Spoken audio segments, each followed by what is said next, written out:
देखो माताओं, आप जैसा नियम बना दोगे ना वही हो जाएगा। आपके 1 साल के बच्चे के सामने प्रैक्टिकल करो, आप 3-4 बार मोबाइल से ऐसे हेलो हेलो हेलो बोलोगे तो आपका बच्चा भी मोबाइल देखते ही सबसे पहले क्या करेगा? कोई छोटा बच्चा उसको मोबाइल दो, तुरंत उठेगा, हेलो करेगा। क्यों? क्योंकि वो आपको देख रहा है। समझिए, वो आपको देख रहा है। पेन आप उठा करके 1 साल के बच्चे के सामने लिखोगे, जिस दिन उसके हाथ में पेन आएगा सबसे पहले क्या करेगा? लिखेगा, क्योंकि वो देख रहा है। आप मंदिर जा रहे हो, आपका 1 साल का बच्चा साथ में, आपने प्रणाम किया तो वो अकेले भी कभी किसी के साथ जाएगा अगर, तब भी वो मंदिर को देख के प्रणाम करेगा, क्योंकि वो देख रहा है। अब इसमें सबसे बड़ी बात क्या बोली मैंने? वो देख रहा है, वो देख रहा है, वो देख रहा है। अब इसको थोड़ा सा अलग से समझो। कौन देख रहा है? आप बोलोगे कौन देख रहा है? आप समझ रहे हो बच्चा? नहीं नहीं, बच्चा नहीं, वो देख रहा है, वो सब देख रहा है। वो देख रहा है कि कौन मुझे भूल गया और कौन। दुनिया का कोई व्यक्ति आपने आपके बच्चे को, दुनिया का कोई कथा, मैं इसको स्पष्ट रूप से कहती हूँ, दुनिया का कोई पुराण, दुनिया का कोई कथा आपके बच्चे को संस्कारवान नहीं बना सकता। ये जिम्मेदारी माता पिता की होती है, परिवार के लोगों की होती है। अगर आप मोबाइल से हेलो करोगे तो वो हेलो करेगा, पेन उठाओगे तो वो लिखेगा, और अगर आप राम राम कहोगे तो एक दिन अपने आप वो राम राम कहेगा। क्योंकि जैसा हम देखते हैं माहौल, सब वही, तो माहौल से तो सब तय होता है। तो इसलिए माताओं आपसे निवेदन है, अगर होगा आपके घर में नियम, लेकिन नहीं हो तो बना लेना। मंदिर तो सबके घर में, सबके घर में है ना, तो जब भी घर से बाहर जाओ तो अपने घर के मंदिर में बोल के जाओ कि हम आ रहे हैं, जा रहे हैं नहीं, आ रहे हैं। क्या बोलेंगे? मंदिर में बोल, कितनी देर लगेगी बताओ? 2 मिनट। ठाकुर जी, किसी की तो पूजा करते होंगे, शिवलिंग होगा, ठाकुर जी होंगे, राम दरबार होगा, शक्ति होगी, कोई भी पूजा आप करते हो, बोलेंगे आ रहे हैं। और जब आ जाओ तो वापस प्रणाम करना कि हम आ गए, क्योंकि लाने वाले जाको राखे। इसका क्या मतलब है? आप जब आओगे तो आप, वो भगवान आपका इंतजार करेगा कि वो आ रहा है। मेरा कोई बाहर है, वो आ रहा है, तो आपकी रक्षा की जिम्मेदारी किसकी है? फिर भगवान की है। उनको, हे नाथ मैं तुमको कभी भूलू नहीं। दुनिया में रहना अपराध नहीं है, दुनिया में रह करके ईश्वर को भूल जाना वो स्वयं के लिए अपराध है। कि किसको भूल गए हम? घर का ईश्वर भूल गया तू, तीर्थ करता चल चल के, घर का ईश्वर भूल गया तू। जितना पुण्य काशी में गंगा जल में डुबकी लगाने का है, उतना ही पुण्य घर के मंदिर में झाड़ू लगाने से भी मिलता है, क्योंकि वो आपके घर का देवता है। वो रात दिन आपकी सुन रहा है, आपको देख रहा है, इसके लिए जरूरी है। तो क्या कहा?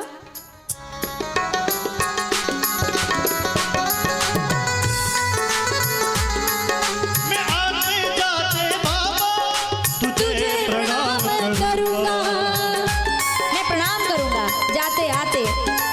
और अगली पंक्ति सुनना, क्या कहा उसने? जो मेरे लायक, और केवल जाऊंगा आऊंगा ही नहीं, जो आदेश होगा वो काम भी।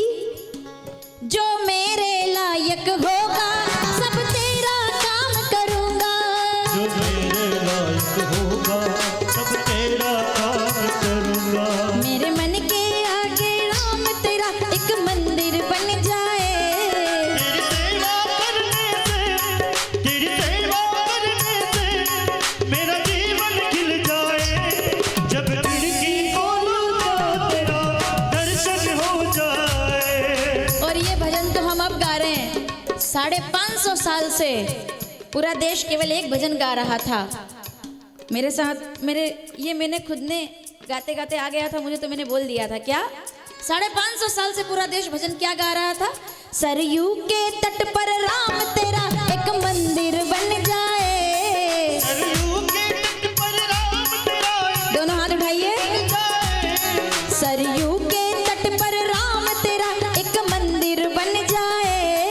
सरयू के तट पर राम तेरा एक मंदिर बन जाए। जब काशी आऊं तो तेरा दर्शन हो जाए।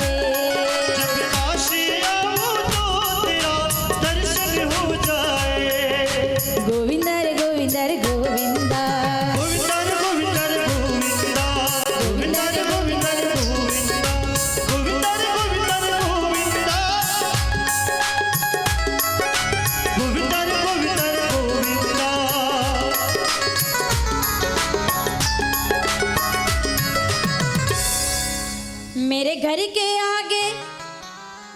तेरा एक, आपके बिना कथा पूरी नहीं होगी। देखो पूरे वर्ष हम अकेले कथा करते हैं। अभी हमारे व्यास जी कितना अच्छा बोले, उनने बोला 2 मिनट और मैं समय चाहता हूँ। सब समय ही आपका है यहाँ पे। हम तो ये कथा ही इसलिए करते हैं, यहाँ केवल हम बोलने नहीं आते, यहाँ हम आप लोगों को सुनने आते हैं। कुछ हम कहें, कुछ आप अपनी सुनाओ, कुछ अपना बताओ, ऐसे हम सुनने ही तो आते हैं। यही होना चाहिए ना, श्रोता वक्ता ज्ञान निधि कथा राम के गूढ़। कथा का मतलब ही क्या है? देखिए कथा को इस हिसाब से मत सुनिए कि 3 घंटे सुनेंगे और सुनकर के हम मुक्त हो जाएंगे, ऐसी कोई इच्छा ना रखें। क्योंकि मेरी नजर में तो मुक्ति के लिए भी बहुत छोटा, मेरी नजर में नहीं, शास्त्रों में पुराणों में मुक्ति भी बहुत छोटी है, बहुत छोटी है मुक्ति। मुक्ति तो बहुत छोटी है। जो जीवन आप जी रहे हैं 7 दिन के लिए, ये वाला तीर्थ वाला, और कितने सालों से जी रहे हैं। कभी बद्री विशाल में ठंड में डुबकी लगा रहे हैं, क्या क्या नहीं किया अपन ने। रामेश्वरम में भी तो कड़ाके की ठंड है, वो लोग गर्दन हिला रहे हैं जो नहीं गए। हमने कहा रामेश्वरम में कैसी कड़कती ठंड है, तो कहा हाँ होगी होगी। अरे भाई 4 गुना गर्मी है इससे। रामेश्वरम में समुद्र का किनारा है, जगन्नाथपुरी में गर्मी है ना। अलग अलग मौसम देखे हमने, हर तरह के रंग देखे। हरिद्वार में क्या बात है, हरिद्वार का भी रंग देखा है जब कथा हुई थी गंगा के तट पे। क्या है ये? हम यादें बना रहे हैं। हम क्यों यादें बना रहे हैं? ताकि हमें अपने बच्चों को सुनाने के लिए कोई तो कहानी होनी चाहिए कि हमने ये अच्छा अच्छा किया। पहले के लोग क्या करते थे, बुजुर्ग लोग बैठे बताइएगा मुझे। और यहाँ काशी के स्थानीय लोग भी हैं। तो हमारे मालवा में, और आपके यहाँ भी होगा, मालवा में एक परंपरा है कि जब कोई तीर्थ करके आ जाता है, आजकल तो क्या है, तीर्थ क्या हो गया, आजकल तो सब मनोरंजन के लिए भीड़ लगाकर पहाड़ों पर जा रहे हैं। अभी देखिए आप क्या स्थिति है पहाड़ों की, प्लास्टिक से भरा हुआ है, गंदगी से भरा हुआ है सब, क्योंकि सब लोग उठ उठ कर उधर पहुंच रहे हैं। तीर्थ ये नहीं है, तीर्थ वो था जो आज से 25 साल पहले के लोग करते थे। पैदल चल के जाते थे सत्तू लेकर के, ठीक है। हमारे आपके इधर सत्तू कहते हैं, हमारे उधर कहते हैं कसार।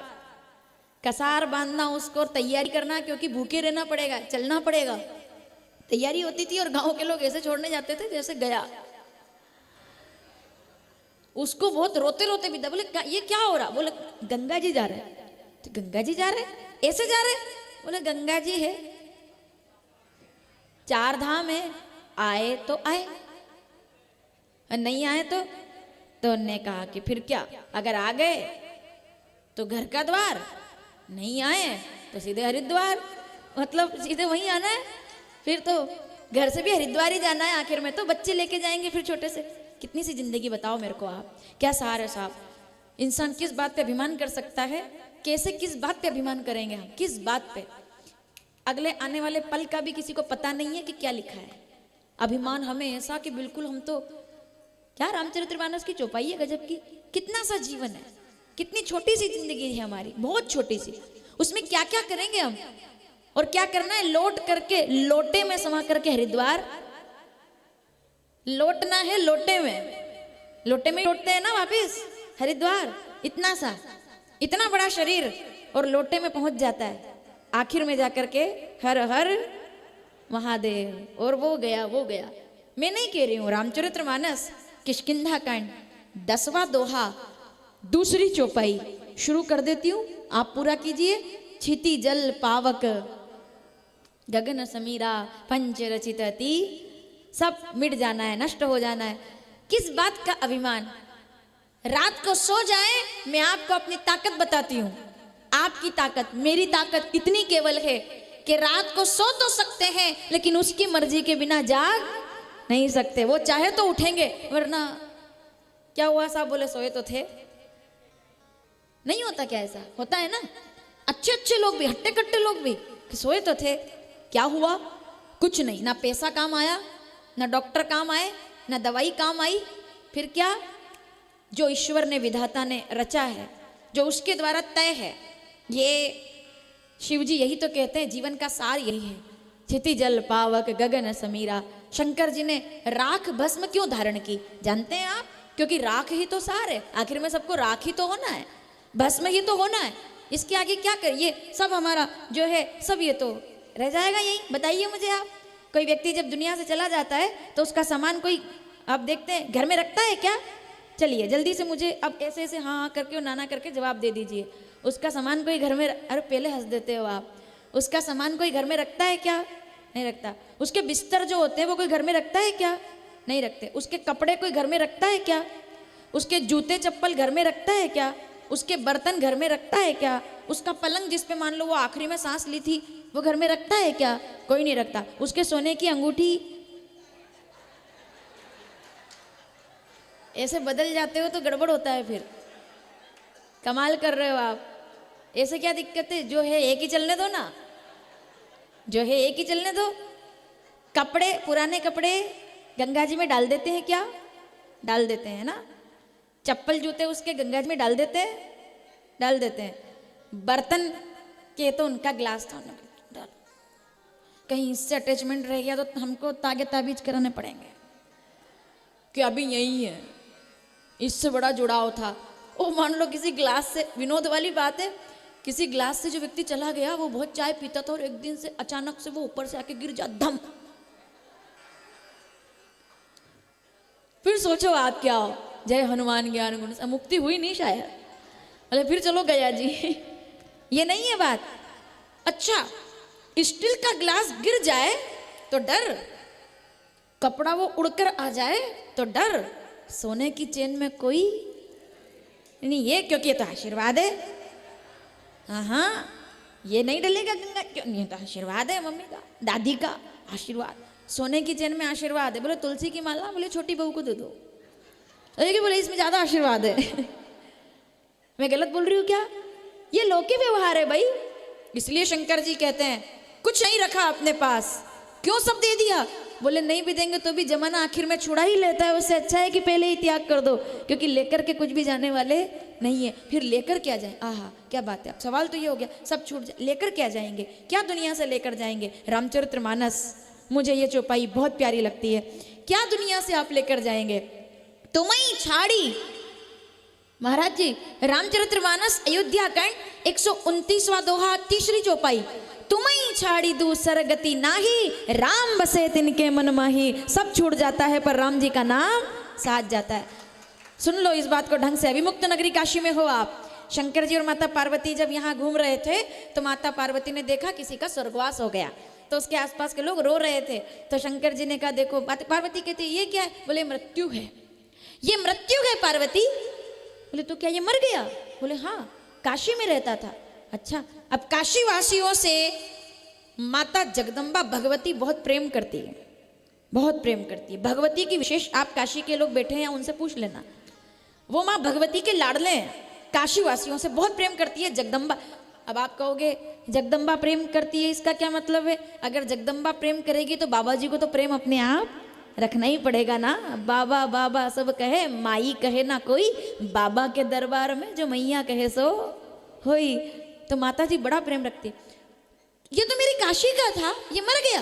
बोले हाँ ये मर गया। अच्छा जी, मैं इसके लिए कुछ, मैं चाहती हूँ इसके लिए कुछ करो, आप इसको मुक्त कर दो, इसको आप मुक्त कर दो। तो शंकर जी कहते हैं अरे ऐसे तो बहुत लोग आते जाते क्या? बोले नहीं नहीं, मैं तो चाहती हूँ मुक्त कर दो। जगदम्बा कह रही मुक्त कर दो, आद्य शक्ति कहती है मुक्त कर दो। तो भोलेनाथ, अब इस जगत में कौन ऐसा है जो पत्नी की बात ना माने?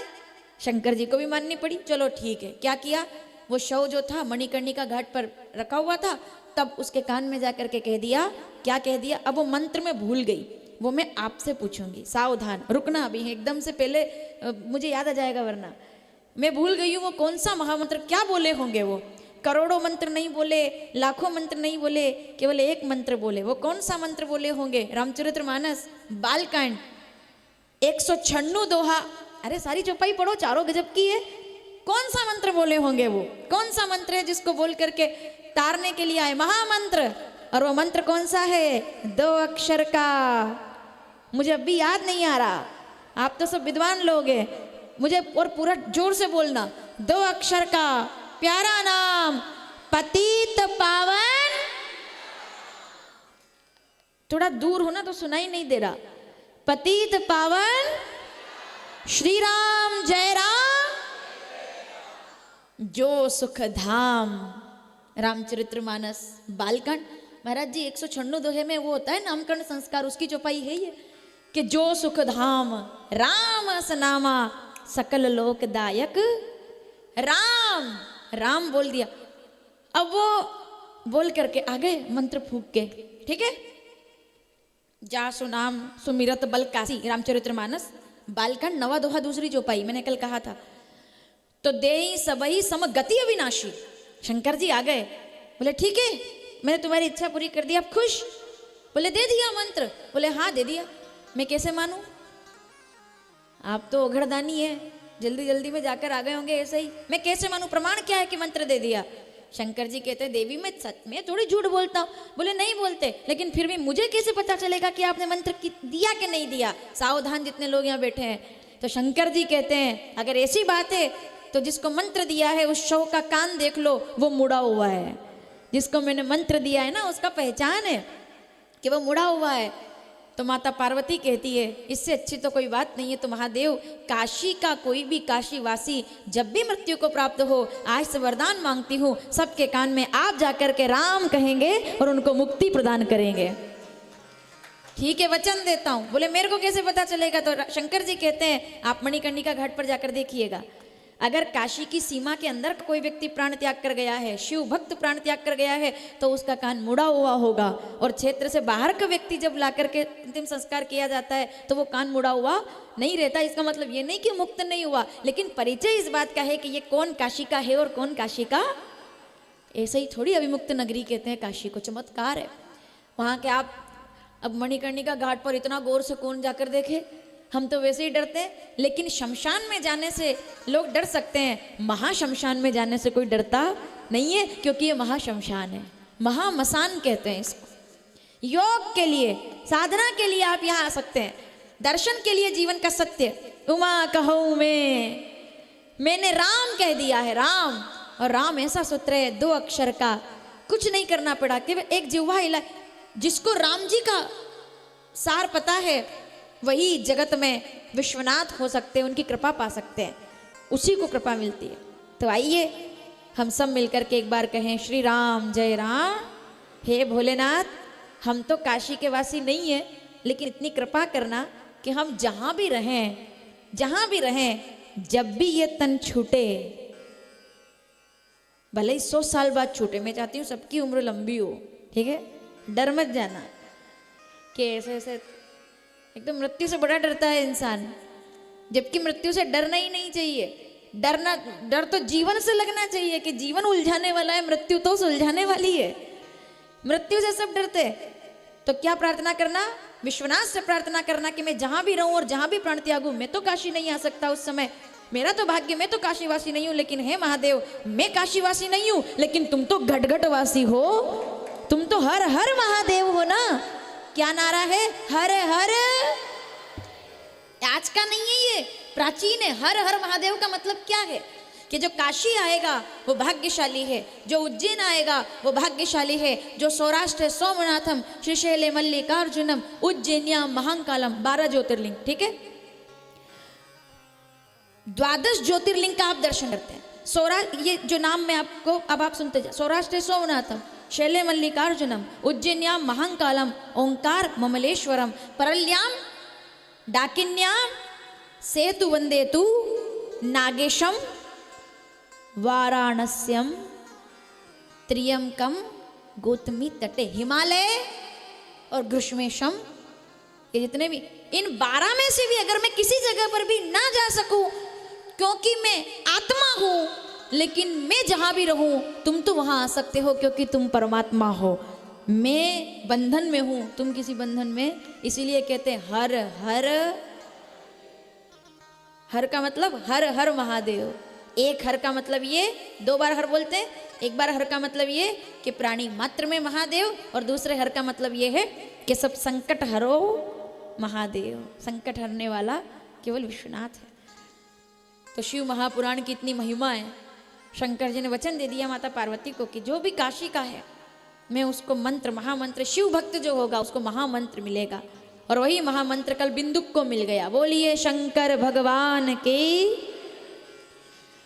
महादेव ने बिंदुक को तार दिया भाई, इतना बड़ा पापी व्यक्ति।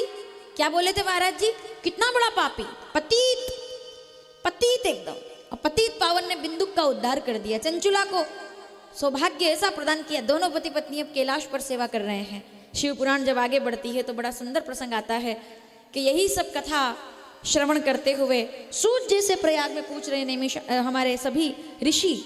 सब ऋषियों ने पूछा कि जरा शिव महापुराण का महत्व समझाइए, शिवलिंग की पूजा का प्रारंभ समझाइए, हम सुनना चाहते हैं। शिवलिंग कब, क्यों, कैसे प्रकट हुआ? जब सब साकार रूप में है तो शिवजी निराकार इस रूप में क्यों पूजे जाते हैं, हमें सुना इसकी कथा। तब सूत जी कहते हैं कि इसके लिए नारद जी का ध्यान करना पड़ेगा, क्योंकि ये कथा नारद जी से संबंधित है। नारद जी ने पूछा था ब्रह्मा जी से कि शिवलिंग की पूजा का, शिव जी की पूजा का क्या महत्व है। ठीक है, सावधान।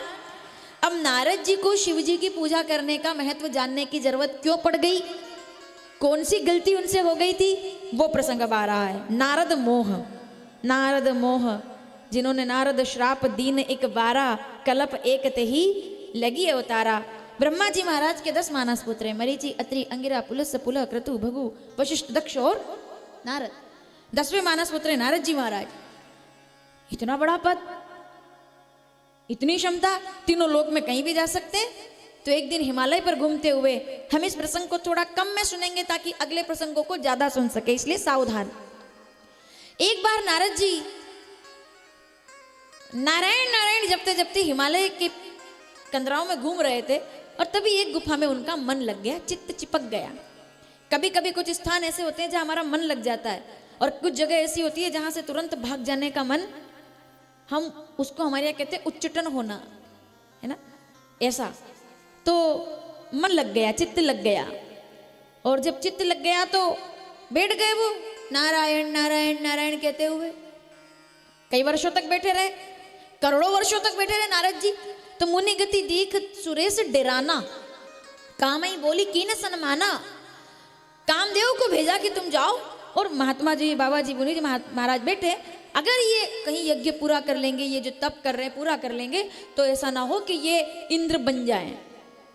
इनकी पूजा अगर सार्थक हो गई तो सीधे सीधे इंद्र पद इनको मिल जाए, इंद्र बन जाएंगे, इसलिए कहीं ये इंद्र ना बन जाए। तो इसके लिए तुम जरा जाओ। तो कामदेव आए। हमने इस प्रसंग को शुक्ताल में बहुत अच्छे से सुना है, इसलिए मैं ज्यादा विस्तार नहीं दी। महाराज जी हम कहते रहते कई बार, हमने यहाँ कई लोग ऐसे बैठे जिन्होंने सुना है, इसलिए मैं थोड़ा जल्दी इसको पूरा कर रही हूँ। कामदेव आए 3 बाण लेकर के, और जहाँ नारद जी बैठे थे नारायण नारायण नारायण जप रहे थे, वहां आकर के और वो कामदेव ने अपने बाण चलाए। पहला बाण चलाया प्रकृति का, सुंदरता का, खुशबू उठी, ऐसे फलों की सुगंध रस टपक रहा है जैसे कोई बड़े से बड़ा महात्मा भी उसको महसूस करे तो तुरंत जाग जाए कि ये खुशबू कहाँ से आ रही है। ठीक है, ऐसे मधुमालिनी, चंपा, चमेली, सबकी खुशबू उठ रही थी। पहला तीर लेकिन फेल हो गया और नारद जी ने अपनी आंखें नहीं खोली। मुझे ये आनंद आता है कथा बोलने में। देखो जरा, नारद जी जैसे, किन की बात करें, नारद जी, तीनों लोक में जिसको कोई नहीं रोक सकता, क्या उनको भी मद हो सकता है? तो दुनिया में किसी को भी मद हो सकता है। तो नारद जी महाराज आए, ध्यान कर रहे हैं, कामदेव ने आकर पहला तीर चलाया प्रकृति का, वो फेल हो गया। दूसरा तीर चलाया तो सब जितनी भी स्वर्ग की अप्सराएं वो सब आकर नृत्य करने लगी, नाचने लगी। घुंघरू, कंगन, चूड़ियां, कजरा गजरा महकने लगा। बड़े बड़े महात्मा भी अगर हो तो आंखें खोल करके जिज्ञासा में आ जाए कौन नाच रहा है। लेकिन उनके नाचते नाचते घुंघरू टूट गए, लेकिन नारद जी ने अपनी आंखें वो ध्यान में अपने मगन, नारायण नारायण नारायण, ध्यान ध्यान लगाया हुआ।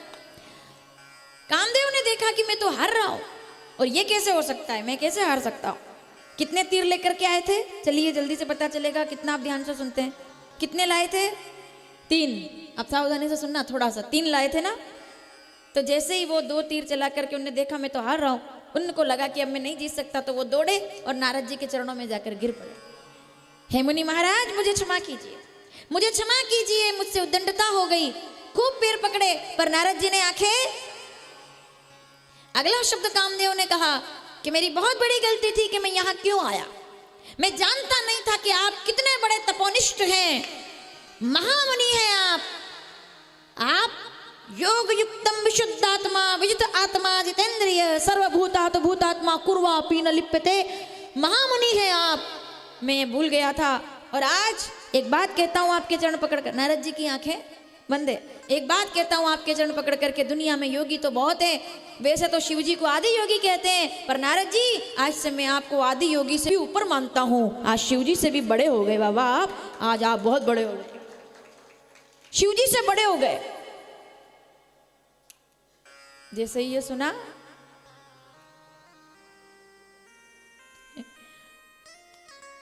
प्रशंसा सबसे बड़ा नशा है दुनिया में, ये नशा है प्रशंसा। प्रशंसा सबसे बड़ा नशा है, उससे बड़ा कोई नशा नहीं है। जैसे ही सुना, तब तक आंखें बंद थी, जैसे सुना आप तो शिव जी से भी बड़े हो गए बाबा, आपका तो बहुत, आप महान हो, तो नारद जी एकदम से नारायण नारायण। अब कामदेव ने देखा तो जाग गए, वो डरा घबराया, अरे श्राप मत देना, श्राप मत देना, श्राप तुरंत दे देते, श्राप मत देना। देखो अब मैं एक बात बोलती हूँ आप लोगों से, आपको अच्छा लगेगा सुन करके।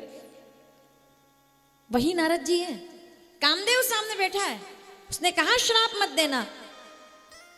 नारद जी मुस्कुराए, बोले नहीं नहीं श्राप वाली क्या बात है, वो तो और ऐसे हो गए, क्योंकि उनको क्या कहा, बोले आप तो बहुत बड़े हो गए बाबा, अरे बाबा आप तो बहुत बड़े हो गए।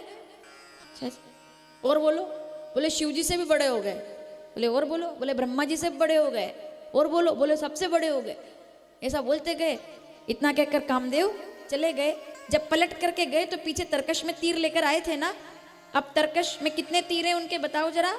जब वो जाने लगे, कितने तीर लेकर आए थे, चलिए जब वापिस जा रहे हैं, अब जल्दी से अपना गणित का हिसाब किताब लगा लो, ठीक है, अपना इतना अच्छा नहीं है, आपका तो है, तो इसलिए आप बताना। अब तीन तीर लाए थे, अच्छे से कैलकुलेट करो। बहुत बड़ा सवाल है, उलझा हुआ कठिन गणित का, हमारे जैसे लोगों के लिए, ठीक है। तभी तो हम रक्षानगर से वर्षानगर बने। हमसे पूछते थे बचपन में 2 दूनी, तो हम कहते 8। बाबा जी इतना पता होता तो फिर क्या था, तो 2 ऐसे। अब इसलिए अब आपने देख लिया मेरा गणित कैसा। आप बताएं कितने तीर लाए थे, 3। वापिस जाने लगे, कितने लेकर गए, 1। अरे भाई यही तो गणित का हिसाब आप लगा नहीं पाए ना, 0 लेकर के गए। इसलिए तो मैंने कहा था उलझा हुआ गणित है। अब आप कहेंगे नहीं नहीं ऐसा तो हो ही नहीं सकता, वो 3 लेके आए थे, 2 उनने चलाए, 1 उनका रखा रह गया, वही तो दिक्कत है। लाए वो 3 थे और चलाए भी 3 थे, 2 दिख गए और तीसरा नजर नहीं आया। वो तीसरा बाण ही तो है जिसकी वजह से आंखें खुल गई नारद जी की, और वो तीसरा बाण और कुछ नहीं है, वो है दुनिया में बाबा जी इंसान हर चीज से बच सकता है, लेकिन झूठी प्रशंसा के तीर से कोई नहीं बच सकता, वो तो आखिर में घायल करता ही है। नहीं नहीं मैं बिना प्रमाण के नहीं बोलूंगी। रामचरितमानस अरण्यकांड 15वां दोहा 6ठी चौपाई। काम को मत दम्ब ना जाके, जिसको दम्ब ना हो अभिमान ना हो, तात निरंतर बस में ताके। प्रशंसा झूठी जहर है, विष है। इसमें मैं पहले बहुत बोल चुकी हूँ, इसलिए इसको नहीं विस्तार दे, तो प्रसंग में आए इसलिए मैंने बोल दिया। तीसरा तीर कौन सा है, जो उनको भी नहीं दिखा और हमको भी, थोड़ा इसको ढंग से समझना, जो उनको भी नहीं दिखा और हमको भी, झूठी प्रशंसा सबसे खतरनाक है। इसके लिए तो नारद जी महाराज एकदम खुश हो गए, तो उनने कहा अच्छा, बोले श्राप मत देना, बोले नहीं देंगे। अब इनने तो इतना उनको घायल कर दिया तो भी उनको श्राप नहीं दिया, और आगे जाकर के 2 शिव जी के गणों ने खाली ये कह दिया कि कांच तो देख लो, दर्पण तो देख लो, आप कैसे लग रहे हो। झूठी प्रशंसा करने वाले को सम्मान मिलता है, और सत्य का दर्पण दिखाने वाले को हमेशा श्राप मिलता है। ये इस कथा का सार है। शिव गणों की क्या गलती थी, ये बोल दिया केवल के चेहरा तो देखो अपना, तो उन्होंने कहा जाओ तुम दोनों गण राक्षस हो जाओ, शिव पुराण में आता है, उनको श्रापित कर देंगे।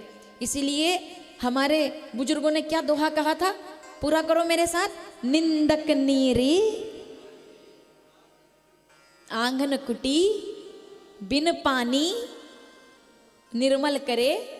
पहले के लोग बुराई सुनना पसंद करते थे, और इसीलिए सुनिएगा, पहले के लोग बुराई सुनना पसंद करते थे, इसलिए बुरे नहीं होते थे, क्योंकि वो साफ रहते थे।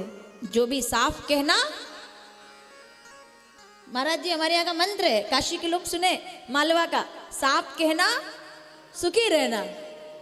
पहले के लोग कितने क्रिस्टल क्लियर जीवन था उनका, बताइए आप मुझे। कोई आडंबर नहीं, कोई पाखंड नहीं। मतलब जितना आप देखिए, धर्म की बात आज ज्यादा हो रही है, यह सत्य है, लेकिन जो धर्म आज से 25 साल पहले देखने को मिलता था, वो धर्म आज भी देखने को नहीं मिलता। आप चाहे कितनी भीड़ देख रहे हो, ये भीड़ आप देख रहे हो, ये धर्म नहीं है, ये तो अपना अपना, ठीक है भाई, आ रहे डुबकी लगा रहे, यही केवल धर्म नहीं है। वास्तविक धर्म क्या था? आप पहले के मंदिर में झांक कर देखते, कोई घंटी बजाने के लिए खड़ा है, कोई ढोल बजाने के लिए खड़ा है, आरतियां होती थी, 50 लोग आते थे, 50 लोग आरती गाते थे। आज आरती होती है मंदिर में पंडित जी के अलावा और एक मशीन वाली घंटी के अलावा और कोई भी नजर नहीं आता। और फिर हम कहते हैं धर्म की, मैं गलत बोल रही हूँ तो आप मुझे बता देना। आज हम कह रहे हैं ना, धर्म बहुत प्रचार हो गया साहब, धर्म का बहुत, अभी सब लोग एकदम धार्मिक हो गए। कहाँ धार्मिक हुए भाई? इच्छाओं से बंधे हैं मंदिरों से, क्षमा कीजिएगा आपको बुरा लगेगा, इच्छाओं से पहुंच रहे हैं मंदिरों तक। अभी मैं यहाँ से आपको बता दूं, बुरा मत मानना आप, अभी मैं बता दूं आपको यहाँ से कि अभी जाओ और कोई दूसरा मसाला बता दूं कि वो शंकर जी को चढ़ा दो, कथा छोड़ के चले जाओगे आप कि चलो आज की तिथि बहुत बड़ी है, एक काम करते हैं आज काली मिर्ची चढ़ा ही देते हैं, फिर तो नौकरी लगेगी लगेगी। क्या हुआ? ना तो शिवजी से ना प्रार्थना से, सीधा सीधा संबंध नौकरी से हो गया कि ये करेंगे तो नौकरी मिल जाएगी। और अगर 5 सोमवार तक नौकरी नहीं मिली, अगले मंगलवार बोले हनुमान जी के यहाँ भी नारियल काम कर रहा है आजकल। ऐसे लोग देखे हमने, 2-2 दिन में देवता बदल देते हैं, 2-2 दिन में। उनने कहा शंकर जी के, उनने कहा हमने 3 महीने इंतजार कर लिया, फिर आगे क्या करे? बोले आजकल हनुमान जी भी बड़ा सब तरफ जय जयकार हो रहा है। उनने कहा वहां भी नारियल बांध के आ जाओ। वहां 5 मंगलवार गए, उधर भी नहीं। अगर इंसान की इच्छा है, पूरी हुई तो हुई, हरी इच्छा है नहीं तो नहीं हुई। अब 5 मंगलवार उनने कहा शुक्रवार आ रहा है, काम करो संतोषी माता के व्रत करा दो, उससे कुछ हो जाएगा। 2-2 दिन पे देवता बदल देते हैं लोग, 2-2 दिन पे। क्यों? क्योंकि इच्छाएं पूरी। मैं एक बात बहुत स्पष्ट रूप से कहना चाहती हूं, मंदिर में पूजा, पूजार्यते अनेन इति पूजा, शास्त्र कहता है, वेद कहते हैं। हमारे अगस्त मुनि ने तो ऋग्वेद के प्रथम मंडल में 165 से लेकर के 191 तक के जितने भी सूक्त हैं वो सब अगस्त मुनि ने लिखे, सब ऋग्वेद में अगस्त मुनि के द्वारा। जो विद्वान लोग हैं वो जानते हैं, अगस्त मुनि के द्वारा ऋग्वेद के प्रथम मंडल के 165 से लेकर, जितना मुझे याद रह जाता है बोल देती हूँ, लेकिन ये प्रमाणित है, 165 से लेकर के 191 सूत्र तक अगस्त मुनि ने लिखे। और कहना यह है कि पूजार्यते अनेन इति पूजा, पूजा करते करते उनसे कुछ मांग लेना वो तो एक इच्छा कहलाता है, लेकिन पूजा करते करते उसी में समा जाना, उसी को पूजा कहा जाता है। कि मैं तुझसे क्या मांगू, जो मांगूंगा वो सब संसार में रह जाएगा, कुछ मांगू तो ऐसा मांगूंगा जो मेरे साथ रहे और मेरे बाद भी रहे, मुझे कुछ ऐसा देना। कि कमाल का ताना दिया आज मुझे मेरे भगवान ने, मांगने ही मांगने आते हो, कभी कभी मिलने भी तो आया करो।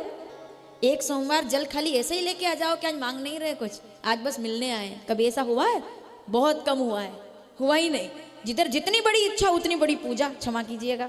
यहाँ पूजा का विरोध नहीं है, यहाँ पूजा के प्रति जिन लोगों ने आज धारणा बना ली है, ऐसा ऐसा करेंगे तो ऐसा ऐसा मिलेगा, नहीं मिलेगा तो देवता बदल देंगे, उन लोगों के लिए निवेदन है पूजा को पूजा रहने दें। पूजा का मतलब है कि अब तुझ में और मुझ में कोई भेद नहीं है।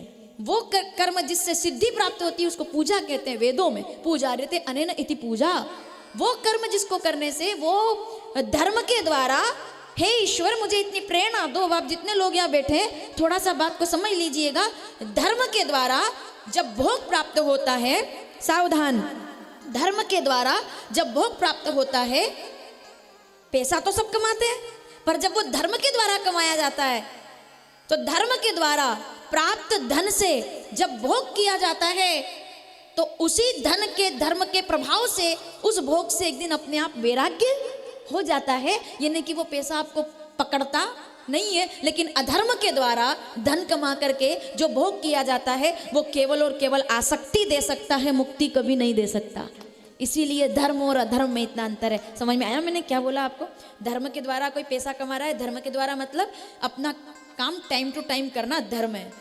टीचर का धर्म है, इंजीनियर का धर्म है, कर्म ही उसका धर्म। जो धर्म करके पैसा कमा रहा है, कोई भी गड़बड़ करके नहीं पैसा कमा रहा, ठीक ठीक काम करके पैसा कमा रहा है, तो उससे मिले हुए पैसे से वो अच्छा ही कृत्य करेगा और एक दिन आगे जाकर के वो उससे मुक्त हो जाएगा और आसक्ति त्याग करके और वो अपने आप विरागी हो जाएगा। लेकिन अगर अधर्म के द्वारा धन संचय हुआ है तो उस धन से वो भोग तो भोगेगा पर उसकी आसक्ति कभी समाप्त नहीं होगी।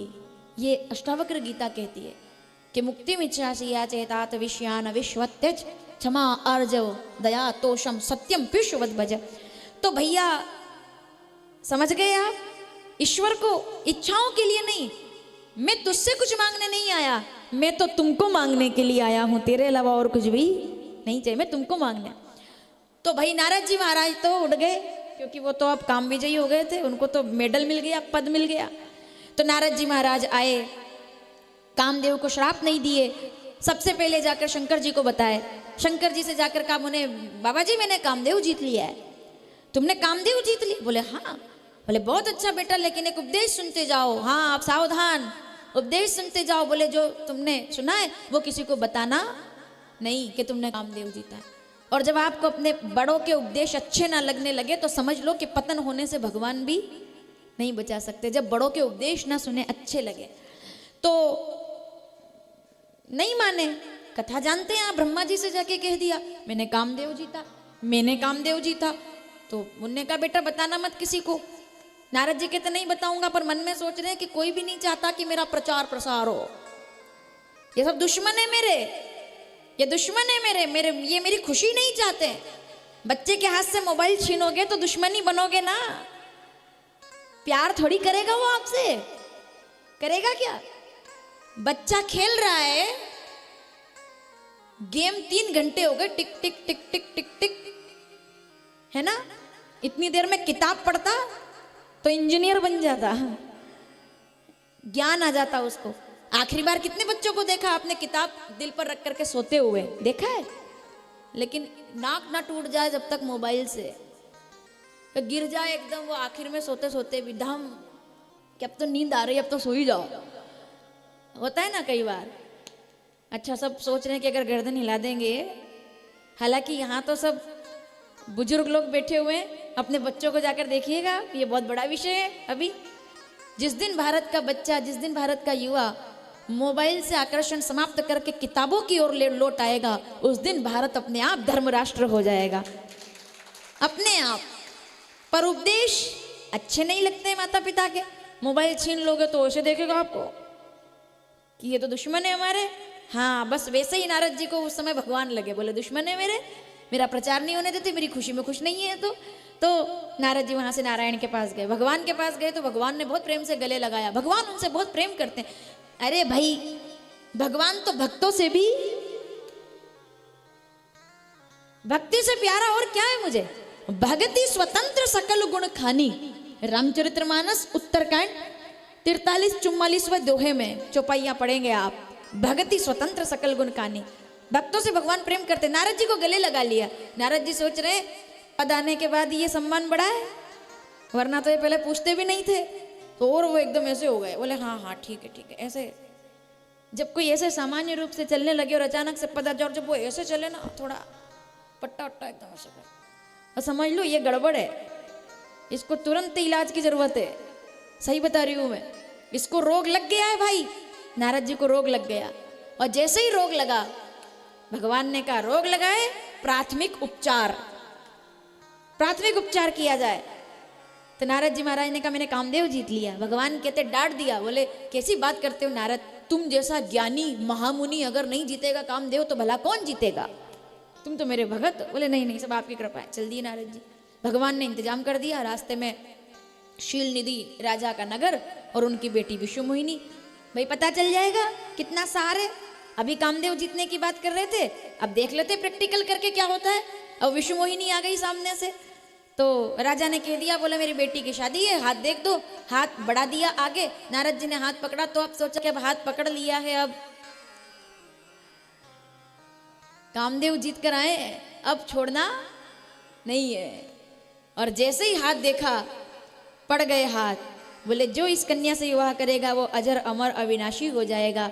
भगवान कहते हैं जल्दी में सही भी नहीं पढ़ पाए, क्या लिखा था? जो सच्चिदानंद है, अजर है, अमर है, वही इनका पति होगा, वही इनका वर होगा। लेकिन उल्टा पड़ गए, बोले जो शादी करेगा वो अमर हो जाएगा। नारद जी ने कहा इससे बढ़िया डील तो कोई है ही नहीं। तो उन्होंने कहा बस अब तो विवाह करना है। अब आप देख रहे हैं कामदेव जीता है इन्होंने। तुरंत सोचा, बोले रूप मांगना पड़ेगा, अब शादी करनी है तो ऐसे तो शादी करेगी नहीं, रूप मांगा जाए। सोचा किससे मांगू, सबसे सुंदर कौन है, चलिए जल्दी बताइए सबसे सुंदर कौन है। किसका ध्यान आया? सुंदर कहते ही सत्यम, उनसे सुंदर कोई नहीं। उनने कहा बहुत सुंदर है, उनसे मांगू रूप। लेकिन अगर मैं वहां गया और अगर मैंने कह दिया कि मैं शादी करने जा रहा हूं, तुरंत दीक्षा दे करके सन्यासी बना देंगे। कि कहाँ जा रहा है, यहीं पे भगत कहाँ उलझ रहा है, वो शादी नहीं करने देते। सोचा मैं ब्रह्मा जी से जाकर मांगता हूं कि मुझे सुंदर बना दो। लेकिन अगर पिताजी को बताऊंगा कि एक कन्या है तो पूरा बायोडाटा चेक करवाएंगे, और ये विवाह प्रेम विवाह ऐसा तो होगा नहीं। कोई ऐसा देवता नहीं है जो मेरे दोस्त की तरह मेरे साथ व्यवहार करे, मित्र जैसा होना चाहिए कोई देवता। बताइए वो कौन है? त्वमेव माता। दोस्त की तरह कौन है इस जगत में जो मित्रवत व्यवहार करता है आपसे? बोलिए सांवरिया चतुर्भुजनाथ। उनसे बड़ा और कोई? अपने डूंगरपुर में तो मंदिर है, दक्षिण दिशा की तरफ मुख है श्रीनाथ जी का। बोलिए श्रीनाथ भगवान की। श्रीनाथ भगवान दक्षिण मुखी है डूंगरपुर में। हमारी कथा हुई वहां मंदिर में। हम देखते हैं कि ज्यादा लोग इस बारे में बात कर रहे हैं कि दक्षिण में है मुख, दक्षिण में मुख है। सारी दिशाएं भगवान की है भाई, सारी दिशाएं भगवान की। हमने कहा दक्षिण मुख है तो क्या हुआ, हर एकादशी पर प्रसाद बंटना चाहिए, कीर्तन होना चाहिए। जैसा कि आज हमारे बीच में पधारे थे सब लोग, आज भी वहां प्रसाद बंट रहा है और आज भी वहां पर पूजा में लोग, इतने लोग जा रहे हैं। सारी दिशाएं उनकी है। तो श्रीनाथ वो दोस्त की तरह है आपके। त्वमेव माता, त्वमेव बंधु, त्वमेव विद्या। हे नारायण आ जाओ। और वो आ गए, क्योंकि कहानी भी उनकी, कॉन्सेप्ट भी उनका, क्लाइमेक्स भी उनका। तो वो तुरंत आ गए। उन्होंने कहा हाँ भाई नारद क्या बात? बोले मैं चाहता हूं कि इच्छा है मेरी, हरिसन मांगो सुंदर ताई। क्या बात है, क्या चौपाई है। हरिसन मांगो सुंदर ताई, सुंदर बना दीजिए प्रभु। भगवान कहते अच्छा सुंदर बना दूं, क्यों? तो भेद रखा भगवान से। बोले अगर इनसे कह दिया मैंने कि क्यों बनाना है, तो मेरे से पहले ये शादी के लिए ऐसा ना राजकुमार बनकर पहुंच जाए। तो इसलिए भेद रख करके कहा कि नहीं नहीं, मैं आपके जैसा सुंदर दिखना चाहता हूं। तो भगवान ने कहा ठीक है, मैं तुमको, अब ध्यान दीजिए, बहुत सुंदर रूप। अब यहां थोड़ा सा सुनेंगे। बहुत सुंदर बनाया नारद जी को, एकदम गोल चेहरा, सुंदर आंखें, एक सामान्य मनुष्य की तरह उनको रूप दे दिया था, दे दिया था उनको। सुंदर ही, जो मांगा वही दिया। नारद जी ने जाते जाते एक शब्द बोल दिया। बोले आप तो देख लो आपके हिसाब से। कई बार कोई हमसे पूछता है ये वाला लेना है, ये वाला लेना है कि ये वाला लेना है, तो हम जल्दी क्या कहते हैं? जो आपके हिसाब से हो, जो अच्छा लगे वो दे दो। नारद जी से पूछा कि क्या चाहते हो, तो उनने जाते पहले तो कहा सुंदर बना दो। भगवान ने कहा तथास्तु बन जाओ सुंदर। और वास्तव में सुंदर बनाया, पर नारद जी ने जाते जाते कह दिया आप तो वही करना जो मेरे लिए अच्छा हो, मुझे वो देना जो अच्छा हो। भगवान ने कहा अरे अब तो गड़बड़ हो गई, अब तो यही डिसीजन बदलना पड़ेगा। अभी सुंदर बनाया था, डिसीजन चेंज, बंदर बना दिया। क्योंकि आज सुंदर बनने में तेरी भलाई नहीं है। आप समझो, हरी इच्छा हो ये वही जो। देखो भैया, ये सूत्र शंकर जी का है, रामचरितमानस बालकांड। आप 148 यहाँ प्रारंभ में, कहाँ 100, इधर ही शुरू 48 दोहे के बाद की जितनी चौपाई पढ़ोगे उसमें ये प्रसंग आएगा कि वो जब सती जी को समझाते वो नहीं मानते, तो उनने महामंत्र दिया, बोले होए वही जो।